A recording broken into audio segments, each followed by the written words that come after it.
Hi, and welcome to SPED Homeschool Conversations and our live broadcast on our support group. And welcome to those of you that are joining us via our podcast and our YouTube video that we're recording off of this broadcast. And I see we've already got some people reacting to this and watching. So my name is Peggy Ployer, and I'm your host for tonight. And we have Lydia Giordano with us, who is going to be helping us to think through the benefits of assessments and diagnostics for your kids. So Lydia, I just want maybe to have you introduce yourself, to talk a little bit about your homeschooling background and your therapy background as far as counseling that you do. And you've got quite a bit of things that you offer as far as your counseling training.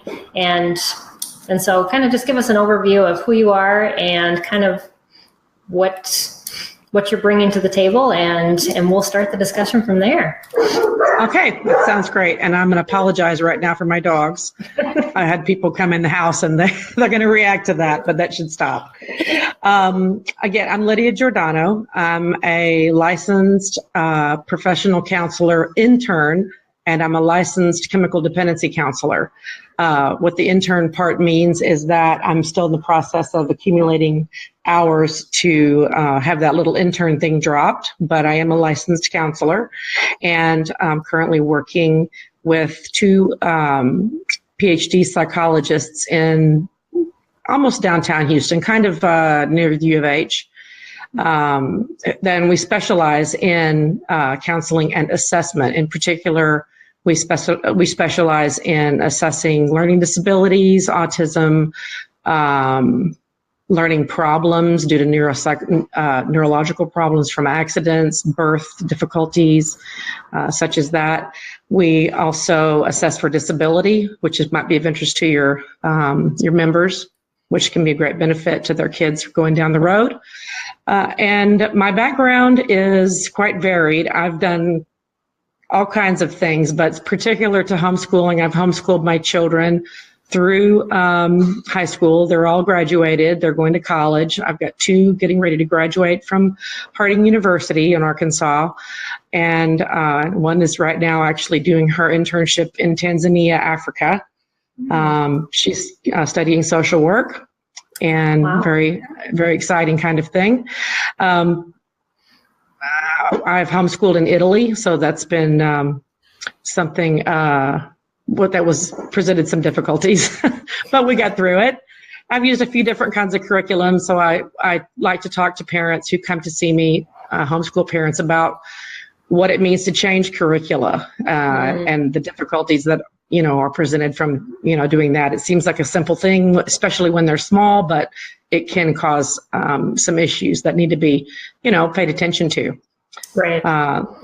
And there was one more thing you were wanting me to mention. As far as I helped in teaching out classes. I don't know how you guys refer to them, but they're paid classes for homeschool students, teaching Spanish, French, and Italian for about 10 years, as well as health, and I think I taught English for a little while, whatever the kids needed me to do, for a couple hundred students that we had in our what we called a co-op, but wasn't necessarily a co-op because it was parents dropping off their kids, to have kind of a 2-day-a-week school experience and learn something that the moms maybe weren't comfortable teaching, or just wanted to have that socialization for the kids, which is great.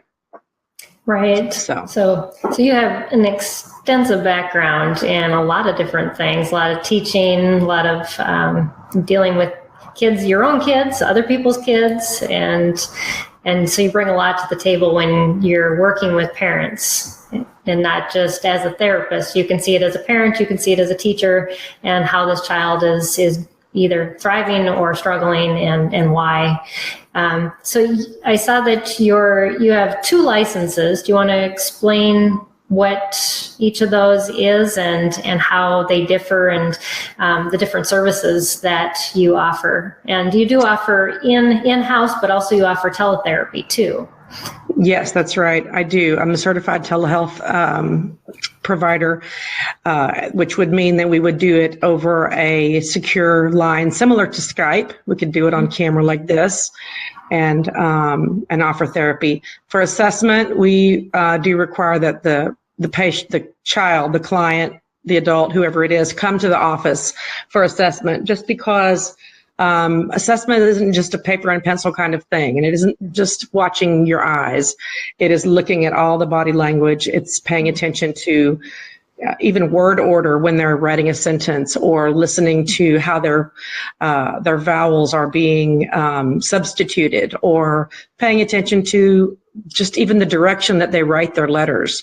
All those things tell us different things about the way the child's brain is functioning, and also can help us identify as to whether it's truly a learning disability or it's just a learning problem from either changing curriculum, or maybe it could be just mislearning something, adapting it, and it never being corrected initially.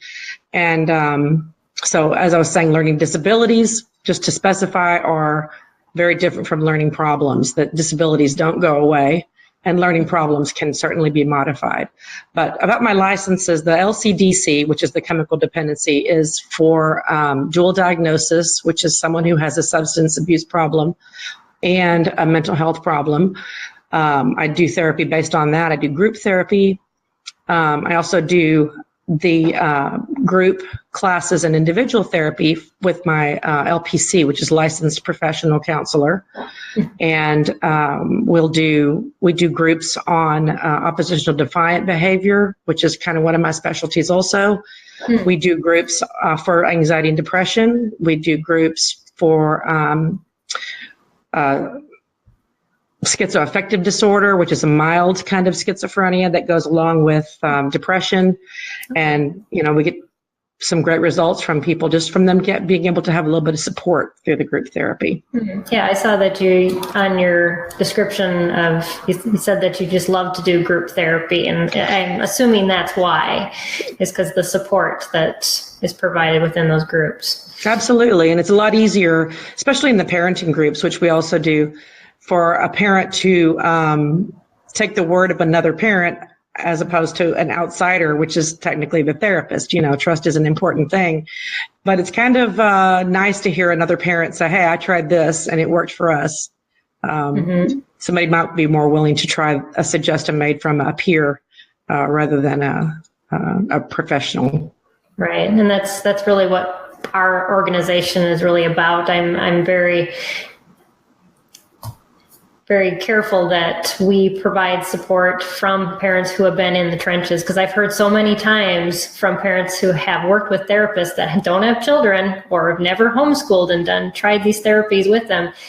And they get home and they say, there is no way this is going to work. They just don't understand the reality of my home. Exactly. So coming from a peer. And every home is different. And I think that's really important. One thing that Dr. Moore, who I work with, she's the primary in the practice, she really has come to value homeschooling and homeschoolers as a whole different kind of bird, when approaching them, because she has a background as a director of school psychology programs for districts. And so didn't quite have an understanding until she met me and heard my story, heard about the difficulties that I had that were particular to homeschooling, like I was talking about changing curriculum, or, paying attention to socialization and paying attention to how the children are formed mentally, growing in their morals and their values, and being able to withstand what we call, outsiders, basically, but I just put it that way. So do you have any suggestions in those areas for parents that are looking at helping their children with those areas as they homeschool? Well, definitely with the socialization, it's extremely important. And many times children who may present, if they're assessed by, non-homeschooling aware people, they may even assess these children as autistic or on the spectrum, as they say, because they lack an ability to to interact. And that's one of the main keys that we look for with autism. In fact, I had a meeting with school counselors just the other day, a group of school counselors, and I asked them, is there anything you think that I should mention in this talk for homeschool parents? And they said, oh, definitely socialization, because we're constantly assessing them as autistic, but they're not.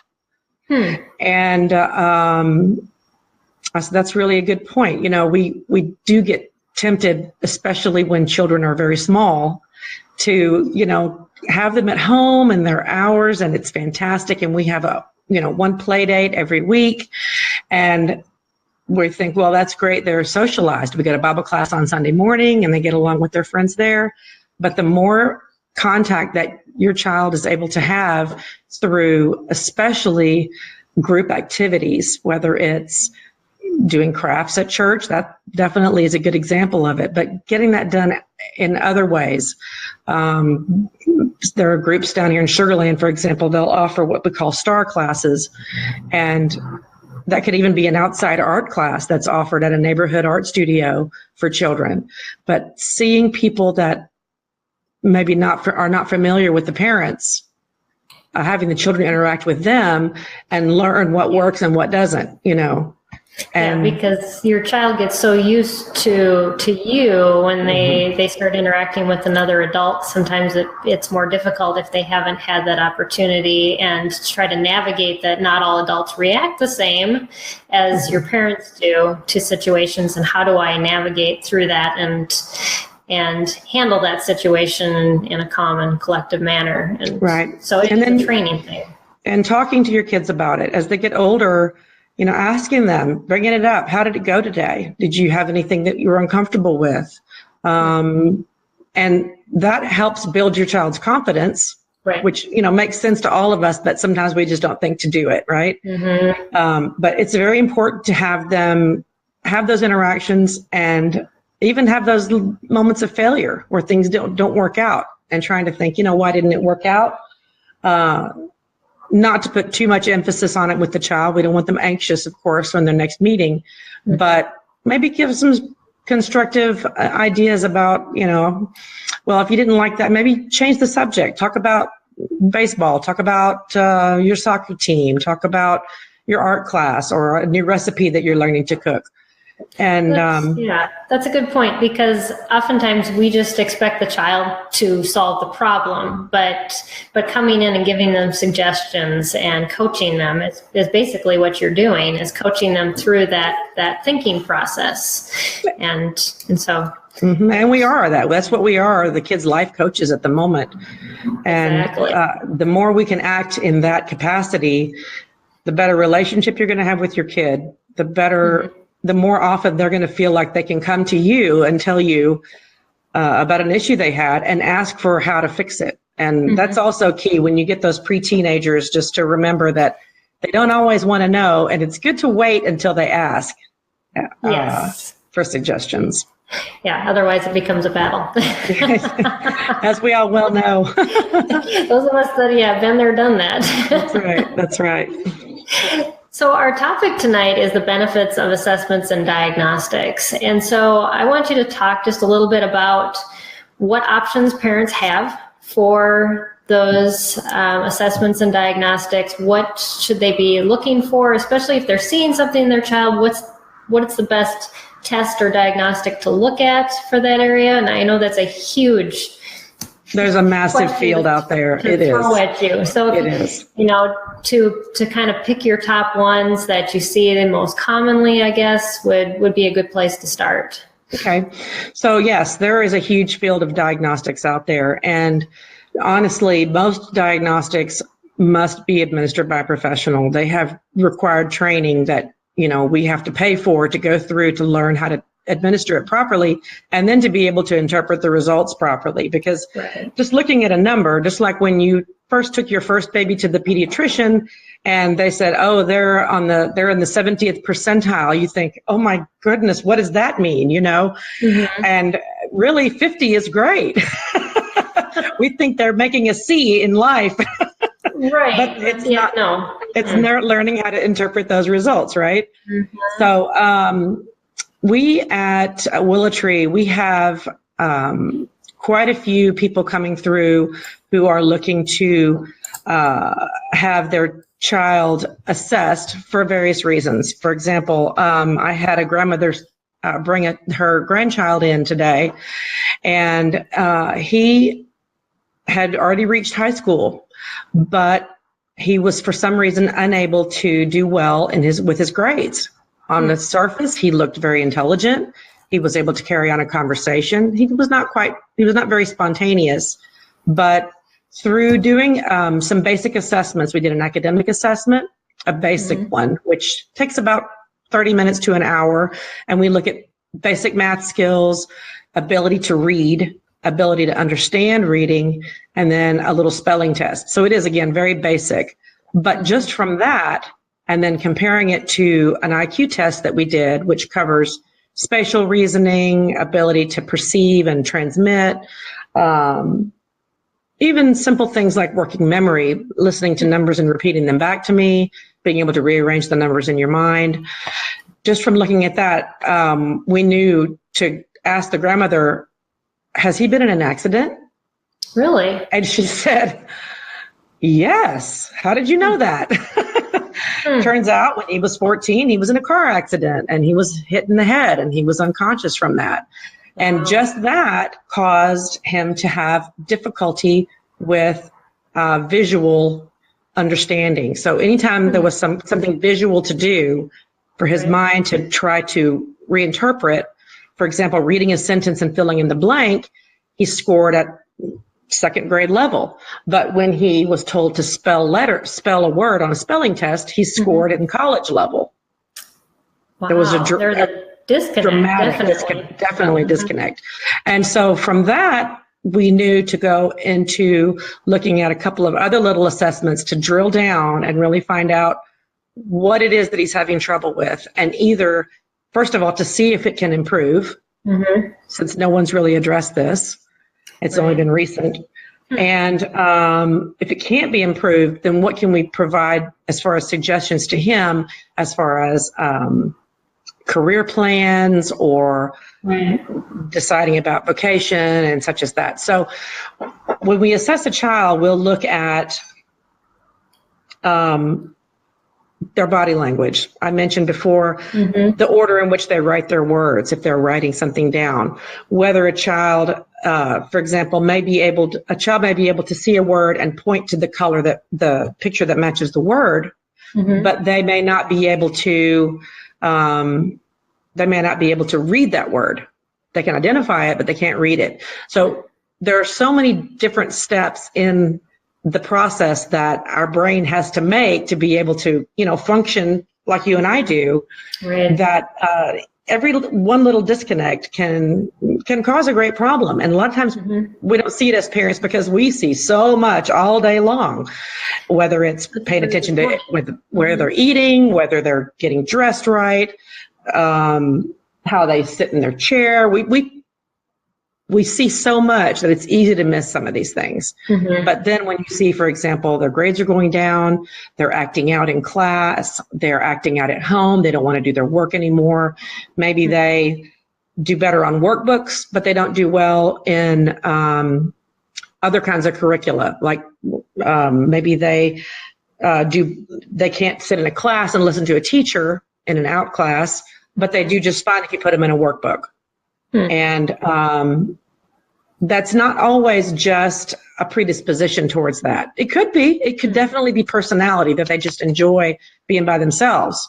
But it could be something else. And not to cause anybody to worry, but if you see a few different things and you start to put the pieces together, maybe it's time to talk to somebody about it and say, I really don't know what's going on, but these 3 things are happening and I'm concerned. Yeah, because you bring a fresh new set of eyes to the situation. Absolutely. Like you said, the parent is just, you're under this pile of everything you're dealing with, and it becomes overloading as to what is an issue and what is not, and what is maybe a phase they're going through, or what could it become larger over their school career and really affect them later on in life. And, that grandmother, for example, she was so excited that his health was good that when she saw that he was not as happy as he used to be, he was making poor grades in his classes, she just attributed it to, well, it was trauma from the accident, which it could be that, but that's, again, something to assess, right? Right. But just hearing that we were able to pinpoint, this looks like this child has had a blow to the head.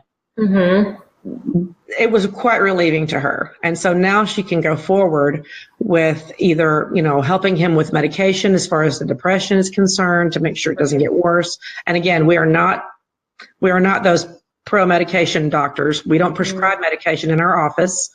Our motto is skills, not pills, for lots of reasons. Some kids do need medication to help be able to be focused, but many do not. And usually as you grow to be an adult, you need the skills that you could be learning because you're probably not going to be taking medication when you hit college or after college because you're not doing academic work. You think you don't need the pills anymore. So that's when those skills come in handy. And having been in maybe group therapy as a teenager and learning from other kids who have ADHD, diagnosed ADHD, then that can definitely be a benefit. Yeah, definitely. You don't feel so alone. I think that's really hard for kids that are struggling with the disability is you kind of feel like you've been singled out and you're the one with the issue and you just got to deal with it. And it's nice to know that you have other people who are dealing with the same thing. That's right. Absolutely. That's really the number one benefit of group therapy. Another benefit is it's really cheap. It's much less expensive than going in and talking to a therapist, but you do have a therapist there to moderate and to bring up issues and to help work through things and, facilitate. Well, I from my perspective, I know my parents took me to therapists. We later realized that when my son was diagnosed with Asperger's that I probably would have been too. But I mean, then I was in my 30s. But, I think I would have opened up to somebody if it would have been a group versus I just clammed up when it was with one person because it was so much pressure. And so I definitely, from an inside perspective can see the benefits of that. Well, we all feel pressure in society to, be normal, as it were, and to not have problems or not show problems. But when you're in group therapy, as soon as one person opens up, then the floodgates open, Everyone's so relieved that, these people look like good people and they're having this problem. Goodness. And parents with children that have behavior problems like oppositional defiant disorder, it's so embarrassing to them when they talk to their friends who have, quote, normal children. Yeah. And, but I've been a good parent. Why are my kids like this, right? When you blame yourself for it. You do. But it's quite a relief. It's quite a relief. And a lot of friendships are formed and it's just a good thing. It's just a good thing. So going back to the assessments, a lot of parents do assessments at homeschool. They tend to do something like the Iowa test to assess their academic level at the end of the year. It's really a good idea, I think, to do something like that to prepare your kids for eventually taking the SATs if they're going to go that direction, or the ACT. It teaches them about a structured environment. It gets them used to it. If they've done it 4 or 5 times, at least, hopefully, then they're not going to have the stress that other kids might. The kids that are in public school, they take tests in that kind of environment a couple of times every couple of years. And they don't worry about it in between. But the children who have been able to take an Iowa test, even part of an Iowa test, it's just good information. It doesn't mean anything. It's just for you, the parent. And that's how it goes. Now, as far as deciding if your child has a learning disability, you may already know that your child has a learning disability or may have another kind of disability. If you have a diagnosis, then it's definitely a benefit to have a name if it's something that's going to affect their life as an adult. Right. I agree with that. You have the option of, applying for disability and getting some help for the times that they're struggling, if they're having some struggling times. It helps them also with any kind of university work. If they're going to university, they can be involved with special services. They can have support animals with them if they have anxiety or PTSD. I personally have experience with that. My son has anxiety and panic disorder, and he's at college right now. Found out he could have can't remember the name of it now, but not a service animal, but he has a therapy animal with him. That's right. And he had him there for 2 years. This year he was unable to take his therapy animal. And so that's kind of been a stretch for him, but we're working through it. We're taking his dog up to visit him once in a while. But again, that definitely can be a benefit. I don't think anyone is nearly as concerned as they were even 10 years ago about, quote, labeling your child. There are so many more parents out there whose children have issues, and I could go into hours of discussion about why that is. But we all know that it's true. It's not just that it's being diagnosed more. It's that there is more of it. And it's also being diagnosed more because we're being more open about it. It's not such a taboo subject anymore. And even in the public schools, they oftentimes really integrate the special ed kids along with the regular route kids. And it ends up in a very positive experience. And that's not always, but a lot of times, a lot more. It's happening a lot more than it used to. They used to be very segregated, and they're not anymore. Yeah. But, So you had a couple of resources that you shared with me. Do you want to talk about each of them? I think the first one was understood.org. And I'm going let me just look at this real quick. So the two resources that I gave are really just for your parents to peruse. Okay. Just run through them and explore. I sent you a third one, I think, also at the CDC about milestones. And I was thinking about going ahead and talking about that first. Okay. That if you have a concern about your child, go to the CDC, to the resource that she's going to put on the screen, and just take a look at the milestone checklist. This isn't actually a link directly to the page with the free resources, and you can open up a PDF with the milestones appropriate for your age child. And if you'd like to look at the ones younger and the ones older, and make it a checklist, is your child very clumsy still? Is your child able to copy you playing 3 notes on the piano? Is your child able to button or zip as a 2-year-old? Are they able to tie shoes as a 5 or 6-year-old? That kind of thing.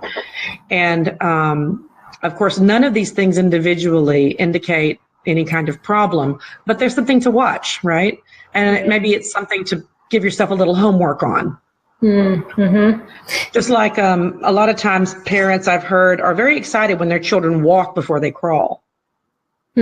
But this is actually an issue. You don't want your child to walk before they crawl. This is something that has to do with synapses in the brain, connections. You need to have that patterning movement that in order to have proper brain function. In fact, you'll see a lot of children who are, in the state school, just it's not, it's difficult to say, but they're having to be taught to crawl. These are adults in the state school that are having to be taught to crawl to try to reconnect those connections that were never made as an infant. And again, not that walking before crawling is going to cause this to happen. I'm not saying that at all, but to let your children go ahead and even if they're walking and they never crawl, get them to crawl, play a game on the ground, pattern those movements, have somebody moving their arms and somebody else moving their legs, and get those connections done. Teaching your children to play with puzzles, teaching your children how to make up a game. by looking at the things around them if they don't do those things. Very, very important problem-solving skills, very important abilities to visualize, turn things around in their mind, and that kind of thing. Playing with blocks and making pictures out of blocks. All great things for young children, but yeah. So this checklist will kind of get parents into the mindset of being able to assess back and forth, of things that you don't quite think about every day. Has my child done this? That's right. That's right. So that's and it's it wasn't able to show up on the screen, but it's child development / and then freematerials.html. So it was a long address. Was it? I'll have to. But no, that's okay. Yep. Mm-hmm. Now, another one of the resources, I believe I sent you the PDF link for the IDEA Parent Guide. Do you see that? That one I don't see. Lumosity is one. Lumosity is a great one. Lumosity is a free online game. Don't want to say platform, but it's a website. And what you do is you just go to Lumosity and sign up. Again, it's free for the first various levels. There you go. Okay. And you'll put in the years of education of your child, the age, and they'll just play games. And it will rate your child's level compared with their peers. And they do express it in a good way. They say your child is doing better than 70% of his peers. So think about it again in terms of the doctor's office, that if your child is a 50, that means they're average. They're right in the middle. There are children who do more poorly and there are children who do better. If your child does poorly on the car racing game, then maybe have them play some games that will improve that score. Or if your child does poorly on memory games, play the pairing game with the cards. You flip the cards over and find a pair, and whoever has the most pair wins. But developing those skills. What types of things do these games look for as far as testing? Do they look into a variety of different things? You talk about memory. Is it eye-hand coordination and things? It is. It's all of that, but a lot of it is this brain work. It's thinking. Okay. How quickly are you able to think and make a decision? Are you able to process information quickly? Okay. I'm trying to remember I tried it. I went through it one time. And I've had parents tell me that they really enjoyed it. You can go further, you can go deeper into it. I think you might have to pay a little money in order to really use it but they have actually training on the website that will improve those scores. So besides doing that, try to brainstorm a little bit and think of things to do with manipulatives and really, you have that for your visual education, but anytime we can learn something auditorily, visually, and tactily, then, or kinesthetically, you're going to learn it better. Yeah, because it's all touching different parts of your brain and your brain connecting all those things together. That's right. Definitely. Mm-hmm. So after we looked at the CDC and the Lumosity, I'm trying to find my paper that I wrote down for you. Let's see. Oh, here it is. The IDEA Parent Guide is, let's see, it's an intervention for learning disabilities. If you are concerned that your child has a learning disability, the IDEA Parent Guide, and you can just Google that, IDEA Parent Guide, and it's like a 100-page document. But about on page 80, on page 80 to 86, I believe it is, there's a checklist. And if your child is, I'm going to show you one page of it actually. Okay. I'm sorry for this not being in color, but as you can see here, we have some. Show your screen. There we go. You see a list of activities, and there's some shaded boxes. And at the top of each column, it has a different age group, right? Okay. So if your child is participating in this behavior, and let's just read the first one, demonstrates early delays in learning to speak. In preschool and kindergarten, then you need to watch it. If your child is having difficulty modulating their voice, too soft and too loud, whether it doesn't matter when, preschool all the way up to adulthood, then you need to pay attention to that. But going through their very, very specific little skills, and let me see if I can find a couple that's interesting. Frequently losing place while reading, confusing similarly looking words, for example, beard and bread, reversing letter order. It addresses academic things. It addresses daily life things, gross and fine motor skills, dislikes and avoids writing and drawing tasks, grasps your pencil awkwardly, poor handwriting. Let's see. Has trouble getting to the point, getting bogged down in details in conversation. So most of our kids do all of these things at some point, right? Exactly. And, yeah, just like when you're learning to be a therapist, everyone self-diagnoses them with everything. You know, that's not the issue. 99% of us don't have these issues, right? But it's the fact that they're persistent, or it's the fact that they're interfering with your ability to thrive, right? Well, and it's nice that sheet allows you, if you start when your child's young, you can keep that in your records, and you can assess them at those different age levels and keep that and have a record. That's right. Is this something that's continuing? Because in your mind, you can't keep track of all that information. No, there's no way.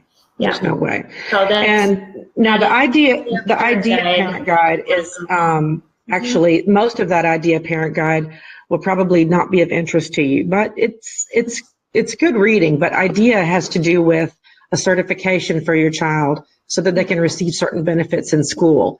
You've probably heard of a 504 child in public school. So idea is a level beyond that. Okay. And that means that the school would receive federal funding to be able to help your child if you are IDEA certified, IDEA. And if you are deciding that you're going to put your child in public school, that's something that you want to look at. Definitely. That's a really good point to bring up. It helps the school and it helps your child. Mm-hmm. Yeah.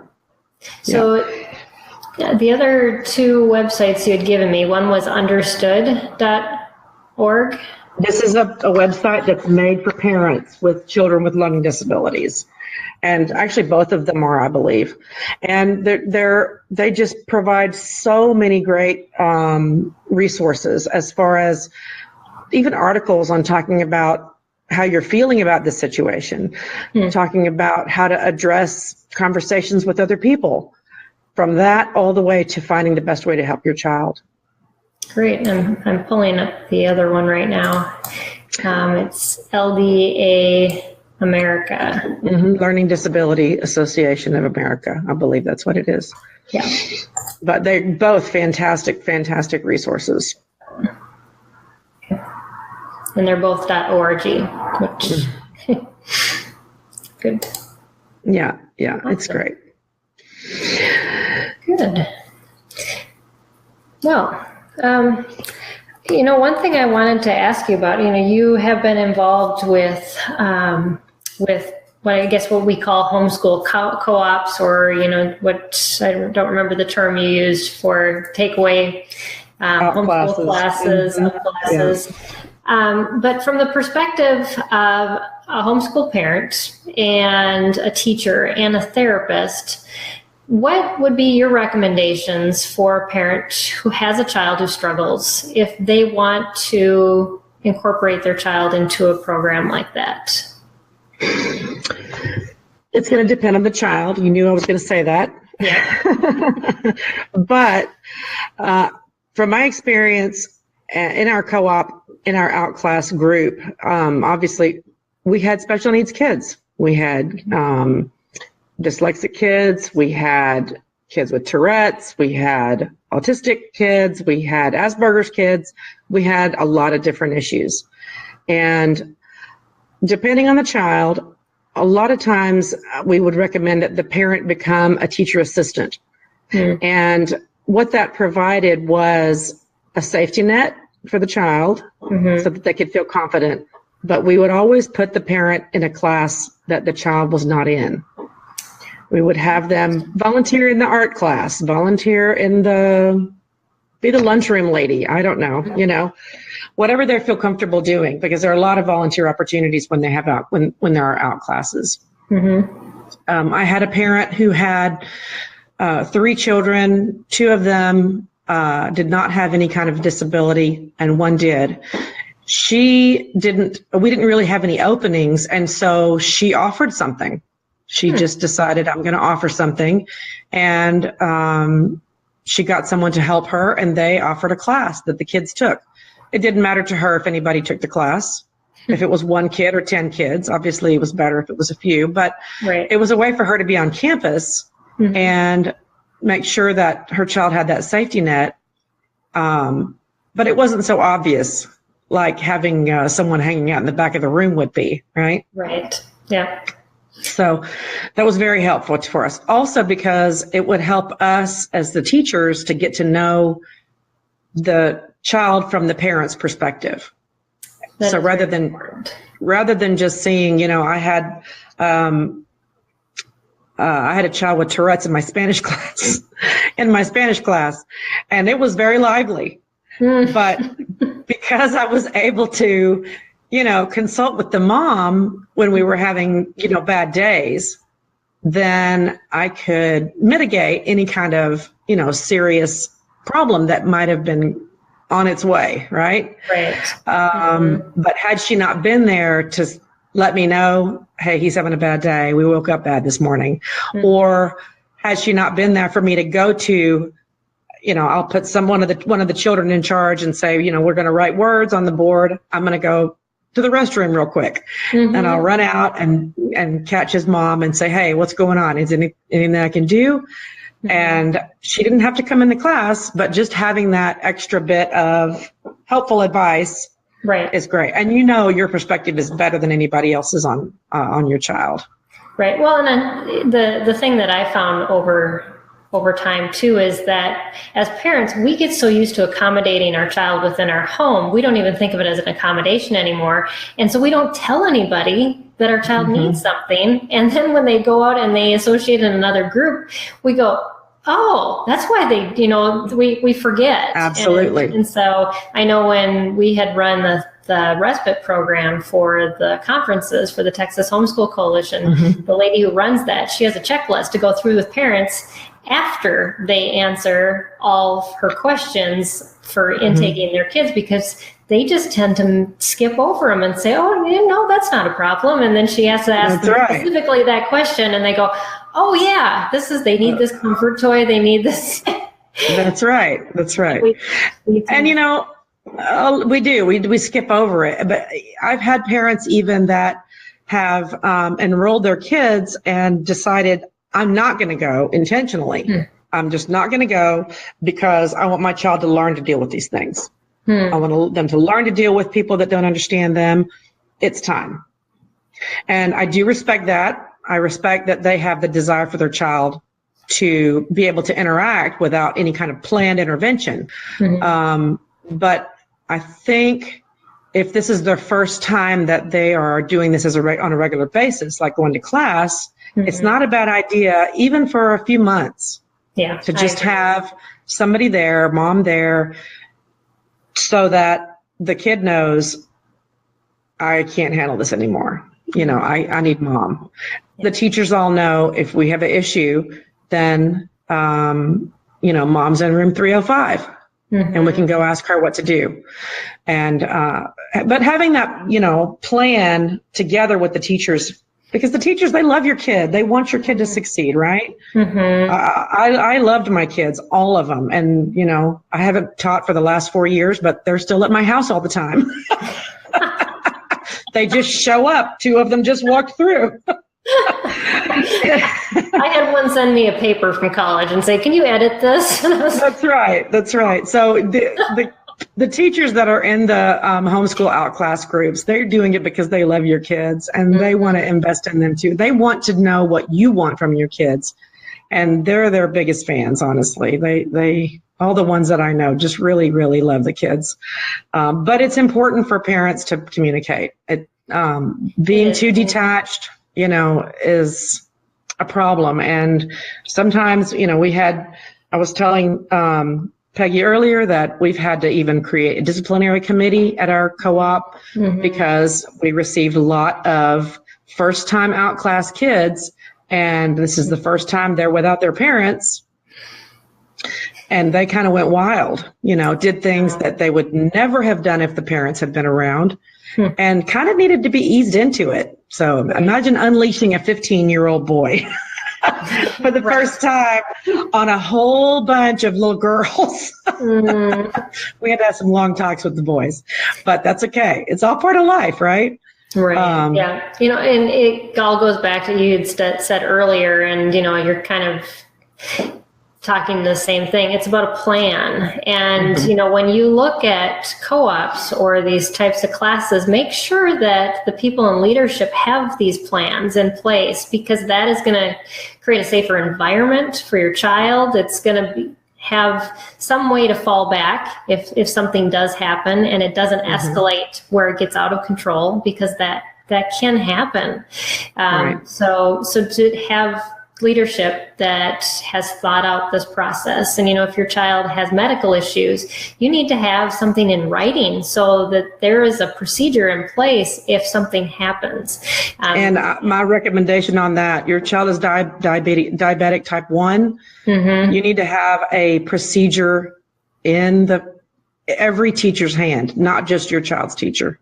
Yeah. But every teacher's hands. And have the equipment that your child needs, have it so that the teachers know where it is. It doesn't matter if your child knows where it is, because they're probably not going to be in a position to be able to help you much if they have a problem or anything like that as far as medical issues.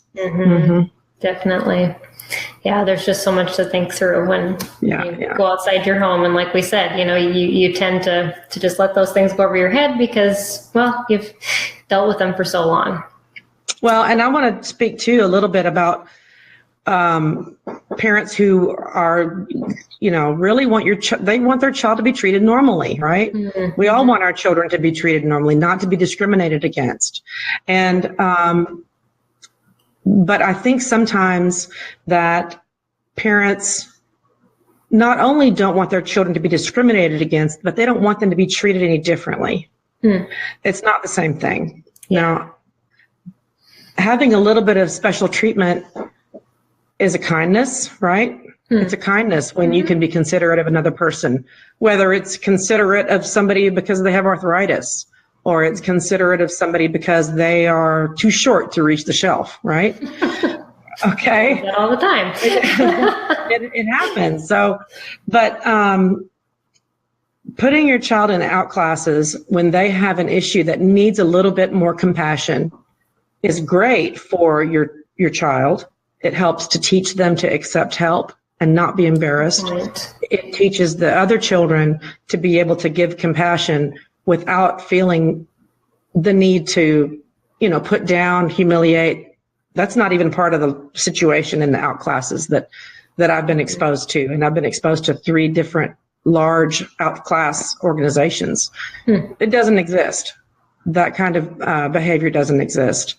And so it teaches everybody. It teaches the new kids who come in and haven't been in that situation before, and that they see these other kids treating this kid with compassion. Oh, I guess it's okay to do that. I'm going to do that. It doesn't take anything away from me to be kind to that person. It's just a great benefit to everyone. So taking your child and enrolling them without letting anybody know that there's an issue is never a good idea.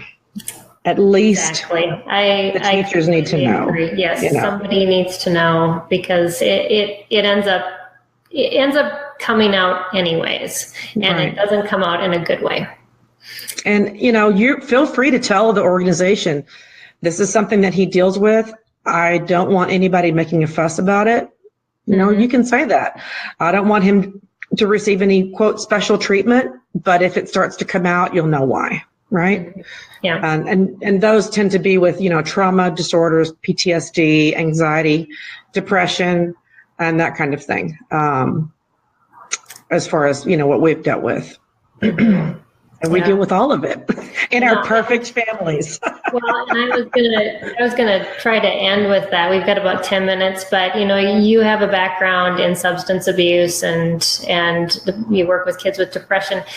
Homeschoolers are not segregated out of that community, and we don't talk about it enough. Mm-hmm. And no, we don't. So, what kind of advice can you give for parents who are finding themselves in that situation? And that's my biggest advice to parents every time, all the time, is to listen to your kid. Don't talk to your kid. Listen to your kid. Because by the time you're having these issues, most times we're talking early teens, mid-teens. Occasionally it'll be preteens. And if that's true, then most times there's been some kind of a trauma. And you probably should get some counseling for her. They have lots of great child psychologists that help kids through in play therapy and picture therapy, music therapy, all kinds of things. We use lots of tools. But letting your kid, giving your child the time to talk, letting them know, I'm ready to listen to you, and I'm going to put my phone down and listen and listen to you whenever you're ready. I don't care what I'm doing. Doesn't matter what I'm doing. I will listen to you and hear you.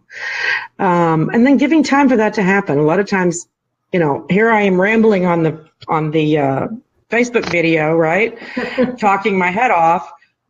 And we tend to do that. We have all this wisdom. Don't they need it? I'm going to just dump all my wisdom on them, and I'm going to keep saying things until 2 or 3 things get stuck in, and that'll be good, right? But that's not what the kids need. They need to be heard. They need silence. They need not to have the TV on, for example, in the living room. Sit on the couch and don't say anything and see what comes out. You would be shocked. And bring up these things. If bringing up something like substances, bringing up marijuana, bringing up alcohol, bringing up cigarettes, bringing up premarital sex, you have to bring these things up because they don't know it's okay to talk about it with you unless you bring it up. That's a very good point. Yeah, our kids aren't the ones that are going to initiate the conversations. We have to do that. And we've become a society that is, we speak with our fingers on our phones, and we don't speak to each other anymore. That's right. Well, and I'm just dumping all these suggestions, I know, but when you're talking to your kids and bringing this up, it's better not to direct it at them. In that, instead of saying, hey, are you doing pot? That'll shut that door immediately. Instead to say, I saw this thing on the internet about marijuana.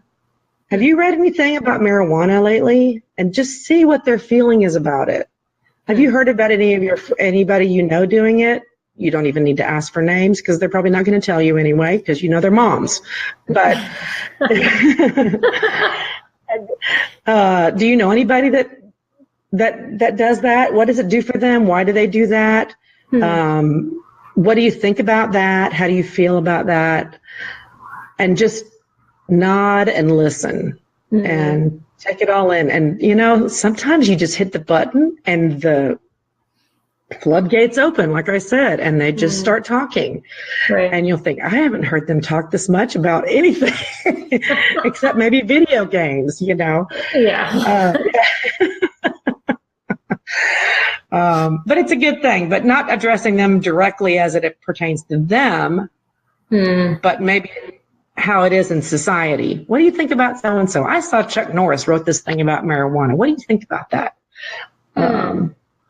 And keep it kind of indirect and non-aggressive, because kids are just waiting for us to judge them.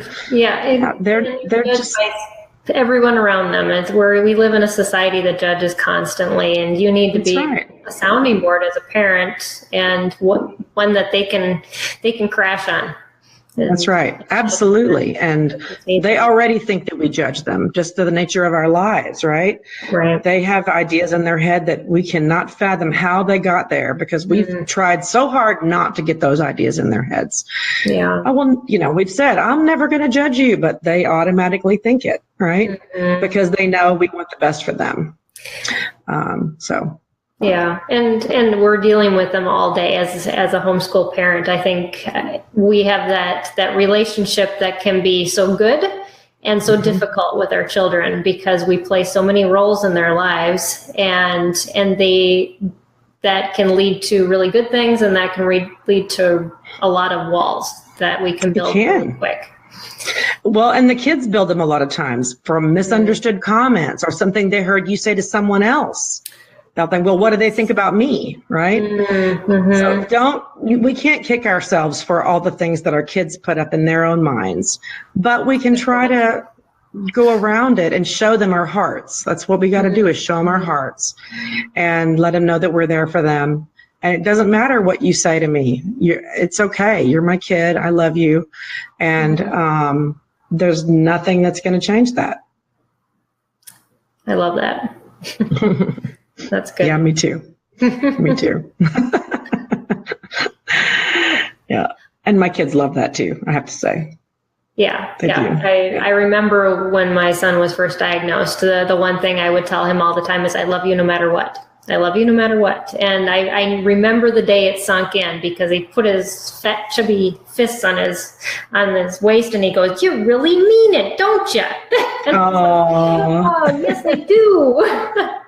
But that changed our whole relationship from that point on. He was just barely 6, and he realized, oh, she's on my side, and that opened him up to our relationship, because I really thought at that point, there's no way I can homeschool this child. I'm going to kill him. and that relationship before the teaching had to happen. And a lot of times I tell parents, if your kid is opposing you when you're schooling them, you have to work on the relationship before any education is going to get in there.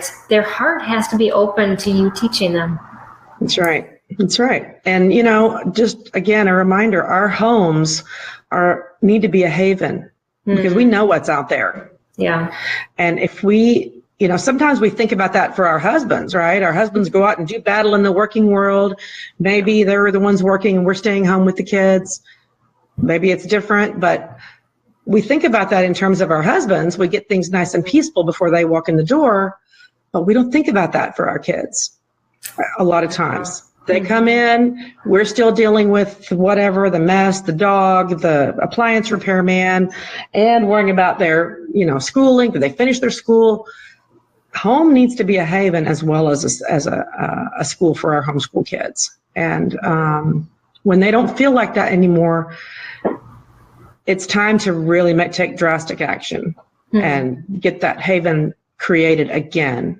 Yeah, for our kids. They're going to look for it somewhere else if they don't find it in our houses. They will, and they could, or they won't, and they'll withdraw, one or the other. And those withdrawing kids who don't know where else to look for it, or don't look for it, those are the kids that, when I used to work at West Oak Hospital, that's the ones that were in there with serious issues, and they just had nowhere to go.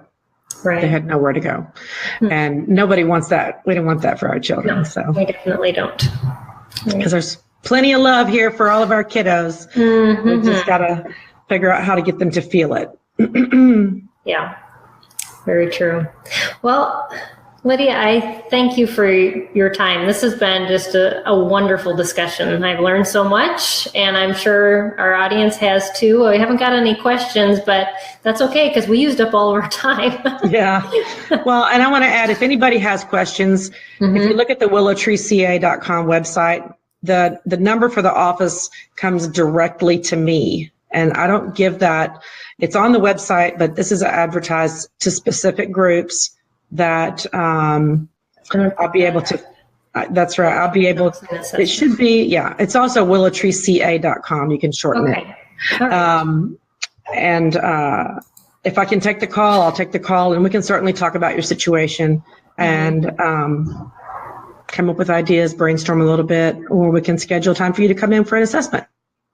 That'd be great. All right. Yep. And you are in the Houston area. I am. I'm at Alameda and 288 to give you an area right in the middle. Great. Well, thank you again, Lydia, and we Thank you for having me. This was great. I'm glad to know you guys are out there.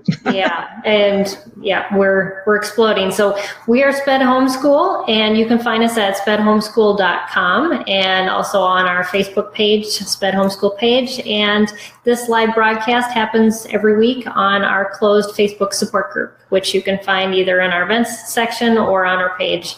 It's SPED Homeschool Support. So thank you for joining us, and we look forward to next week. We're going to have Faith Behrens with us. She is one of the struggling learner specialists with HSLDA, and she's going to be talking about homeschooling your teen and some of the biggest questions that she gets at HSLDA and how to help your kids as a teen and homeschooling them when they're struggling with a learning issue. So we look forward to seeing you then. Otherwise, join us on our podcast, our YouTube channel, and all of our other social media outlets. We'll see you next week. Bye.